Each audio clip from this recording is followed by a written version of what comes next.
Hi guys, welcome back to Geeks Wargaming. So I've got another showcase video for you today, and this one's a little bit more special, I would say. Well, I think it is.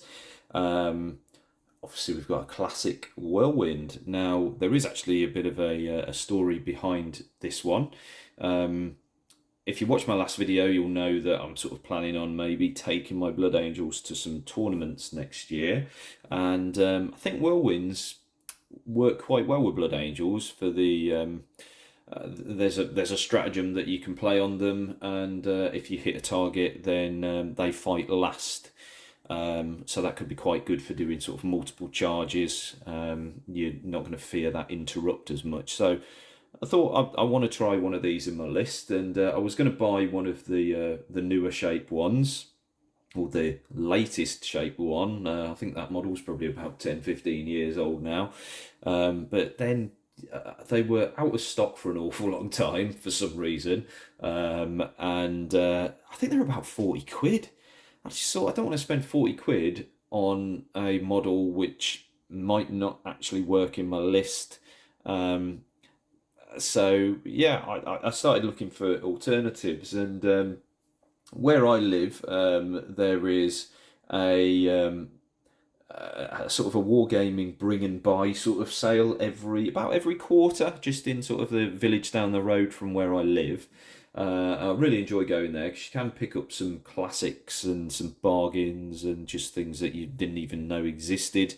So I do really like going there. And while I was there was a guy selling this Whirlwind, which was one of the was the first ever Whirlwind model that they released. And I can remember as a kid, I really wanted this model, and I never got it. I got the classic sort of Predator, but I never actually got this one. So when I saw that, I thought, oh, actually, I could maybe make that work, depending on the cost. I had looked up these on eBay, and they're just going for silly money, to be honest with you, in all types of wreck and ruin.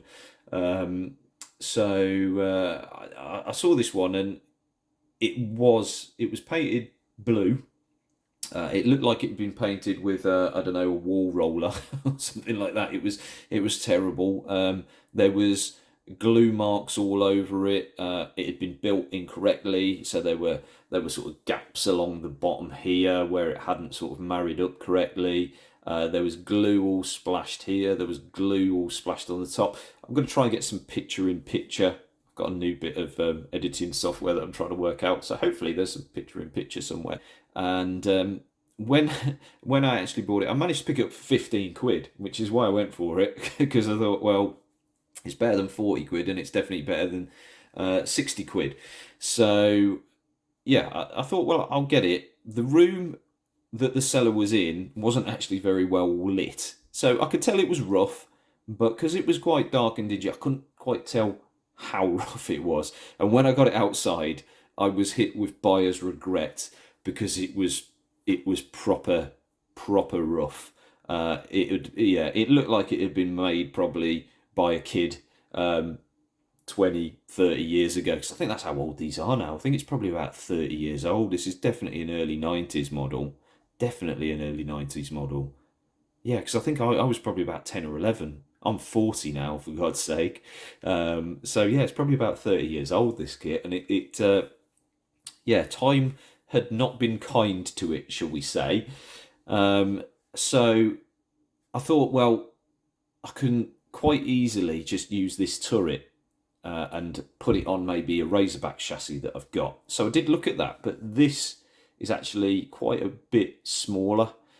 So if you put it on the Razorback chassis, because of obviously the scale creep that we know that's going on, if you imagine that from a 30-year-old model to one which is now still in production, it was quite substantial. So it just looked ridiculous. It looked like some teeny little pea shooter on the back of the normal Razorback chassis. So I kind of thought, well, I'm gonna have to do something with the actual classic Rhino chassis. So I stripped it all down, And again, hopefully there's some picture-in-picture of me stripping it down, and you can see what the outcome of that was. So stripped it all down, and then realised that it was actually, there was a lot of sort of, it looked like super glue bubbles, where just too much super glue had been used, and it had hardened, and it had just made sort of horrible texture over everything metal here and all round on any of the flat panels. So when I stripped it down, I thought, right, this is going to have to be taken basically back down to its component parts, which is what I ended up doing.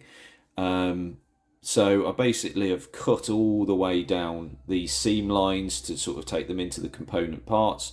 There was the classic lights, and they were positioned here. In fact, the previous owner had built it incorrectly, because these two sides are exactly the same. They're identical. So I've changed the front here, so it doesn't look identical, but they've got this vent front and back. And the person hadn't taken that into account, so I had two of the same side. So there was a light here, and then there was a light was here, and then the case on the back was at the front here, and it was at the back there. So I had to take those all back. Now, because the plastic is so old, it didn't like me doing that, so it created a lot of holes and breakage and stuff like that. So I've had to do quite a lot of restoration work on this. So I've had to get some plasticard in here and build up the plasticard. I've used some of the sprue goo that I'm sure we're all aware of to fill in some gaps and things.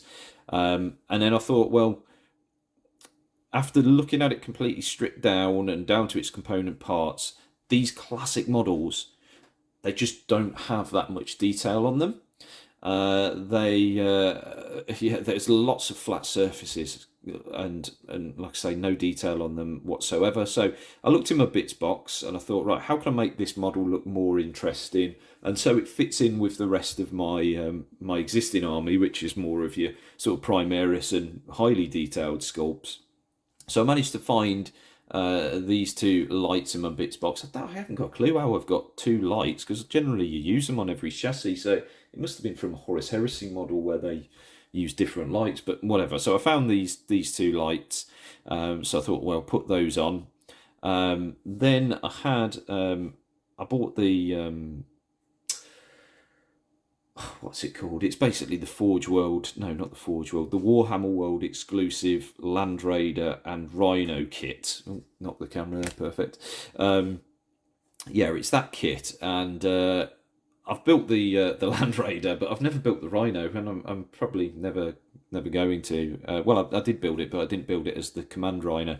So I had all the spare bits for it. So I thought, well, I'm going to try and make some different detail on this. So I completely shaved this all down, and because like I say, there's all completely flat panels, like this little rivet here I've added, so you could just sand this all down and make it completely flat. So that was quite advantageous actually.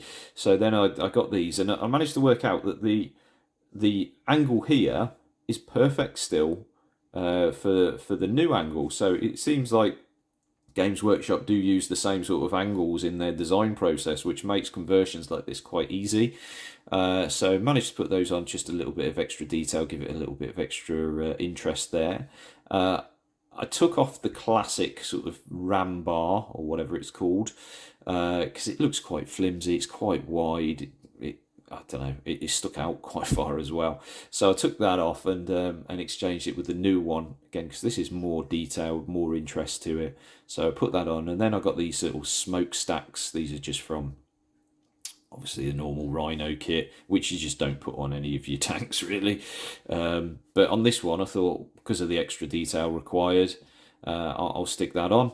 The smokestacks were broken. And they were also wonky, so I put a chisel blade behind it, a hobby knife chisel blade, not a proper chisel blade. Popped these off, and then I've sort of drilled out some of the detail, because that was kind of thicker paint and all that type of stuff. So I've drilled these holes a bit more, and then I've got some plastic tube just to make the exhaust at the top, and then drilled into it again for the extra detail. I found some little handles. I think that's off the AdMech destroyers. that I had lying around. So I put the 2 handles on the door because these doors were just completely flat and boring looking. So put those on there, and then I've got sort of the, I don't know, ammo boxes again from the Rhino kit. Put that on. So I was quite happy with how that looked. I did have some sort of scroll work at the top here, but I thought that was maybe too much. And I thought, because I knew I planned on putting some fancy Horus Heresy decals on, I thought maybe the scroll work at the top might just take away from some of that decal work. So I decided not to go with that in the end. Because there are so many sort of flat panels, this is basically your only riveting on the tank. It's just around the front here, and then just down here and on the doors. Other than that, there's no rivets on the actual main hull. So I just got some little plastic rod. I think it was 1 mil, I want to say. So I basically got that and just cut it into little tiny bits and super glued these on. So we've got rivets across the top here. I've got some extra rivets down the bottom. I've got some rivets here at the front and then on the side. So what I did is I looked at sort of where the rivet placements are on your modern day Rhino chassis, and I tried to sort of mimic that. I mean, I could have put more on, but it was so fiddly, it was doing me head in. So I thought, no, that's about as good as I'm gonna get. So that was the build completed. When I came to sort of the painting, also sorry, I had this little scanner. I think it was actually from, there used to be an Aegis defense line kit that came with a I think it was a quad auto cannon or something, and it had a couple of these bits on. So I thought I'd put that on just to give the gun a bit more detail as well. So yeah, when it came to the painting, because this is the chassis that inspired your Horus Heresy design, I guess. I thought I want to paint this more in a Horus Heresy sort of style. I do kind of use a lot of the Horus Heresy Blood Angel style across my my Blood Angels, so you will see some of these sort of fancier transfers, and I do incorporate more black into my Blood Angels force. But I wanted to make this look more like it was from that era, like it was some kind of ancient relic that some tech marine has lovingly restored or kept in service over the years, and that's why there's, you know, newer bits on it, newer headlights, newer rams and smoke launchers and things, and the target has been updated over the years. So yeah, I've painted it sort of more Horus Heresy with some of the black and using some of those decals, and I'm genuinely really happy with how this turned out. This is one of the projects which, from start to finish, I loved every minute of it. Just because, yeah, I think with it being something that I remembered from my childhood, having to restore it, put a lot of sort of work into actually getting it to a stage where I could even think about painting it. It was just really satisfying. So I think I'm going to try and look for some more projects like that in the future. There's an old Predator Annihilator that came with the metal sponsons and the metal turret, so I'd love to get my hands on one of those and do that, add that into the force in some way. Not that it's any good in game, but I just want to go through this process again. So yeah, let me just bring it up to the camera a bit so you can have a look. I'm holding the turret because it is metal, and this is the most back heavy tank you'll ever sort of pick up. It's a bit crazy. This is all metal, this is metal, and this is metal, and this is very light plastic. So yeah, there you can see on the side we've got the Horus Heresy details. I've put some extra sort of battle damage on it just to show its age. Put some of this gold leaf, I guess, I think it's leaves or something, just down the trim, just to give a bit more interest. At the back, I've used one of the Blood Angel icons that comes with the Baal Predator. Just stuck that on again, just to give it a little bit more visual interest, and to show it that it's now a relic of the chapter. Got the fuel can, again from your standard Rhino kits. And yeah, that is basically it. So really happy with how it's come out. Can't wait to get it on the table, find out that it's useless, and then just put it in the display cupboard. But yeah, really happy with that. Love the process. If you have an opportunity to do anything like this yourself, if you are more experienced hobbyist, I'd say definitely give it a go. Even if it is as rough as this, if you can get a bargain, then it's definitely worth restoring. So yeah, that's it. Thanks for watching, guys. Hopefully you enjoyed it. Comment down below. Let me know if you like this, if you've taken on any projects like that yourself, what you thought of the process. It was something you enjoyed. I'd love to sort of hear your comments down below. If you're not already subscribed and you like this type of content, then why don't you click that subscribe button? It really helps us out. And click that like button, and as I said, comments, everything like that. And that'll be great. So that's it, guys. Thanks for watching, and I'll see you in the next one.